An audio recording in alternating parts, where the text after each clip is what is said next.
Bush's last year in office, they're all saying it's a bittersweet occasion, but I like to shorten that to just bitter. George Bush's final year in office reminds me of when I was in the 3rd grade and I got up to get ready for school and my dad was drunk on the couch with his bottle of bourbon and he's like, Tommy, come here. Your mother and I, we're going to get a divorce. I'm going to leave in 3 months. And similar to George Bush, I'm like, can't you just go now? Mommy can do better.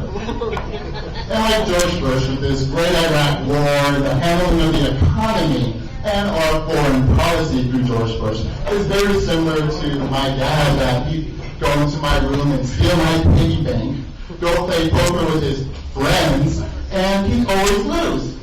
That's where broke neighbors hate us. Finally, similar to George Bush, he's bringing us that $600 tax credit coming out in May. Money coming in is good. Okay, y'all don't like money, okay? Leave money on the table, I'll come pick it up.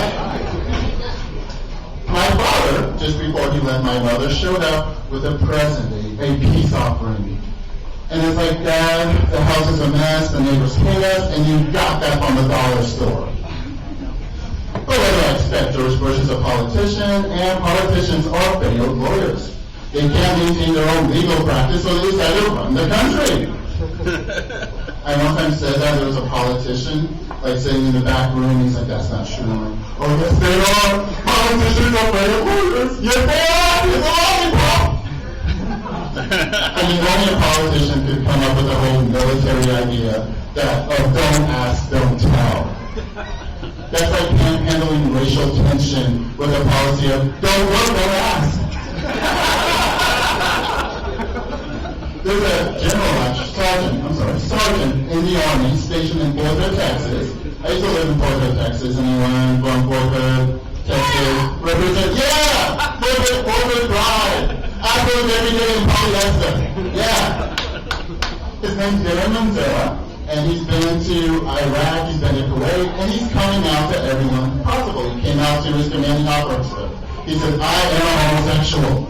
So they ran an investigation, and a month later, they came to the conclusion that there was no proof of homosexuality.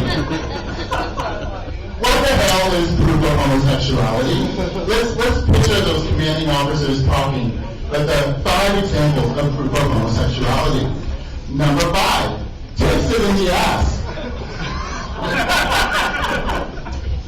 Well, you know, when my daddy was in Korea, he met a Korean girl who was into that, and he said it was nice. And my wife, she says she wants to try pegging. I don't know what that is, but I want to try it too. Anyone know what pegging is? Google it. I may work in a sex shop, I'm not a free teacher. Proof of homosexuality number 4, love of divas. Works. I had a fiance joke, I'm gay, hello. Well, when I was younger, I thought Liza Minnelli had nice titties. And Diana Ross, well, she was the lead singer of the Supremes, and that's Motown, that's America. Diana Ross is what this war on terror is about. Diana Ross is what the war on terror is about. God bless you, I love the joke at home. My cat loves the jokes. She's bad. Proof of homosexuality number 3, kisses men. They might be gay. Well, I saw that movie Brokeback Mountain, where Jake Gyllenhaal kissed that one guy, and now you take Reese Witherspoon and get a piece of that 3 of them out of a pie.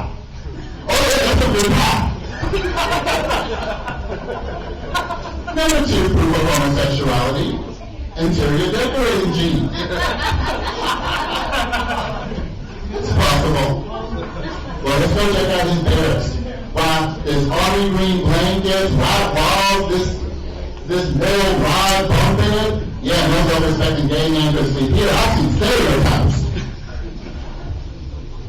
And number 1, proof of homosexuality.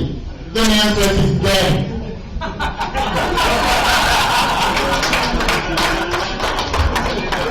He must be a draft dodger. I'm calling the bottom. Thank you.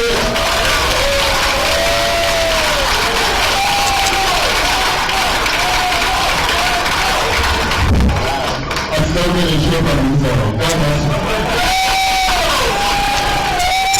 All right, middle or powder? And I'm your host for the evening, Al.